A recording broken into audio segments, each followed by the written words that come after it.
Hey guys, I just wanted to do a quick track day toolbox overview on things I bring for my E36 whenever I'm out on the track. So it's mostly contained in here. Besides this, I bring a Mighty Vac vacuum bleeder, which is in a separate case, and then a jack and some jack stands and some wheel shocks. So those things don't really fit in a toolbox, but they fit either in an E36 or into a truck very, very easily. So without further ado, let's look into this box itself. First things first, mechanics gloves. So I use these for doing wheel and tire rotations or stuff that don't require fluids because they keep your hands nice and clean.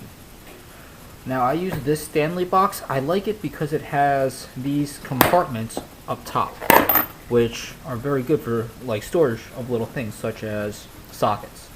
So I keep a set of rubber gloves, and this is when I do my fluid changes such as brake fluid and stuff like that. Then I have my quarter, 3/8, and half-inch stuff in here. So let's just go over the sizes of everything that I have. So for quarters,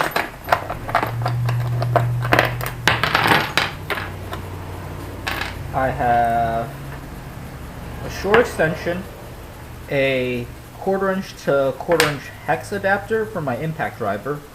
Then I have a set of these nut setters that also go into my impact driver, and that's a 6, 8, and a 10. So all fairly common sizes. The 6 is for hose clamps. And then for sockets, it's very similar: 6, 8, 10, 13, and a 14. The 14 is less common for BMWs, but I use it because my sway bar end links are 14 mils. Then let's go to the half-inch sizes. I have my 17 mil deep impact, of course. Then I have the half-inch to 1/4" hex adapter, a 3" extension, and then an 18 and 19 mil socket. So let me go. Actually, I should have told you, my theory for a track day box isn't to do every single type of repair on a vehicle. It's mainly to nut and bolt things just to make sure everything's tight, and to do like basic things such as like brakes. So like an 18 and 19, this is a very common suspension big bolt size, and I also will see later on in the video wrenches for that too. But this would be for like your rear trailing arm pockets or your rear trailing arm bushings and stuff like that, just to make sure things are tight, not to actually replace any of that stuff. Then I got my 3/8 sizes, and this is where the bulk of everything lies.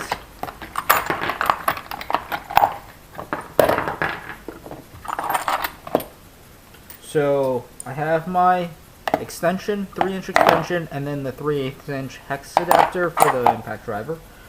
I have 3 Allen keys for hex heads. So this would be the 5mm one for my JRZ coilover spring collars, then a 6mm and a 7mm. These are for brakes. So you have your 6mm for your rotor retaining screw, and then your 7s for your caliper slide pins. Then I have a variety of sockets, and they range from 13, 14, 15, 16, 17, 18, and 19. So these are all very common suspension sizes that you'll be working on. 14 again, sway bar end links just in case.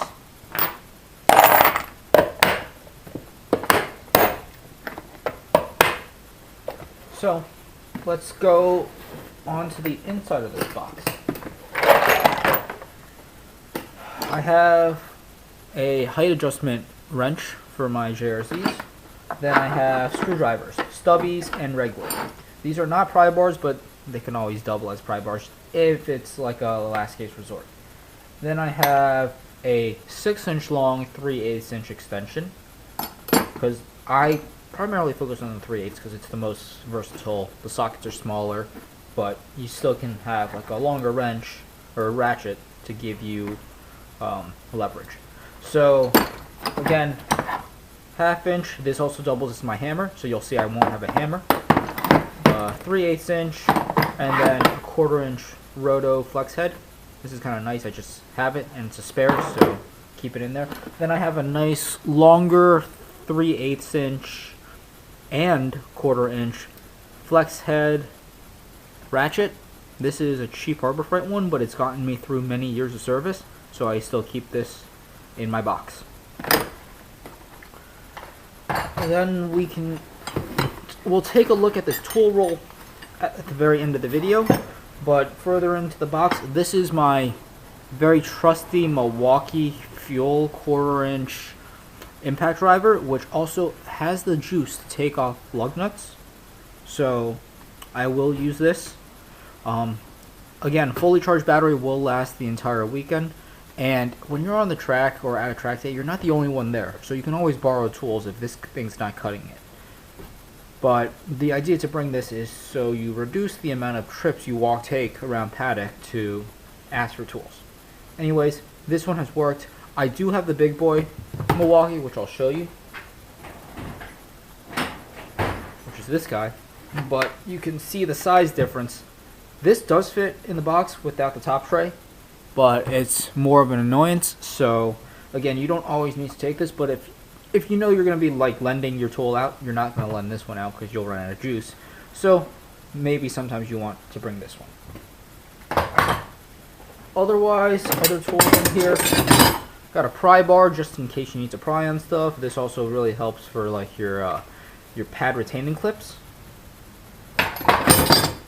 A 1/2" breaker bar and a 1/2" torque wrench. Again, this thing is mainly for when my impact driver doesn't cut it, but really I haven't had many issues. Then this one is mainly for the fan clutch. You don't really need to bring it, but it's not big and it's not heavy, so this is just in case your fan decides to break and then you just want to finish the weekend. I've had that happen before, so you can just pop off the fan clutch with the shattered fan and just run without that for the entire weekend. I have a switch in my car, so I can turn on the aux fan when that happens. So this is something you don't have to bring, but something I just keep because it's lightweight and it's there.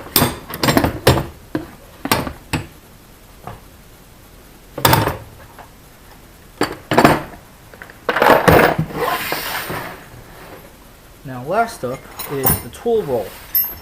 Now this basically covers all the sockets that I also have, but it's nice to have a wrench on one side of something and then the ratchet on the other, taking stuff off. So it's pretty helpful. Let's see if I have everything in frame. Alright, so let's start up. We have a 7mm, which is primarily for the brake bleeders. Then I go to 10, 13, 14, 15, 16, 17, 18, 19, 21, and 22. So these two bigger ones, I believe, would only be for my nut on the front controller. Maybe you fear that it's loose or something like that. But it also helps where if you're trying to get more leverage on something, you can kind of double wrench it and then bam, it's much longer. Now, maybe it's not the best way to use a wrench like that. I know some people complain about it, but it works. Then I have my pliers. So needle nose, regular, and then some dikes.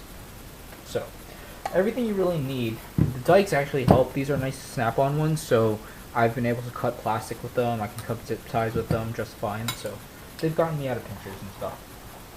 But there you go. That's the entire toolbox that I bring. And again, my theory is to be able to nut and bolt everything and get things out in a pinch, or just do very simple repairs such as replacing brake pads or rotors, and maybe suspension sway bar adjustments. So it's not a lot that you have to bring. You don't have to absolutely go out and buy a 200-piece set just to have as a spare.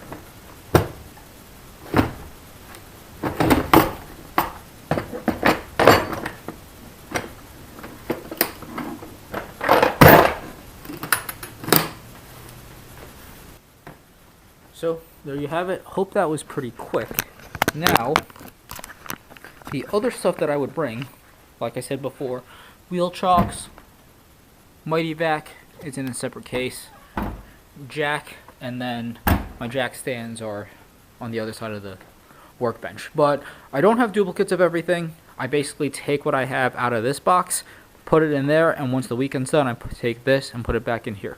So, like, if you look at my wrench drawer, it's fairly empty because everything's in there for now. So, hope this video helps. You don't need to bring everything available, and bare minimum will get you by. So, hope you enjoyed watching this video. Thanks again.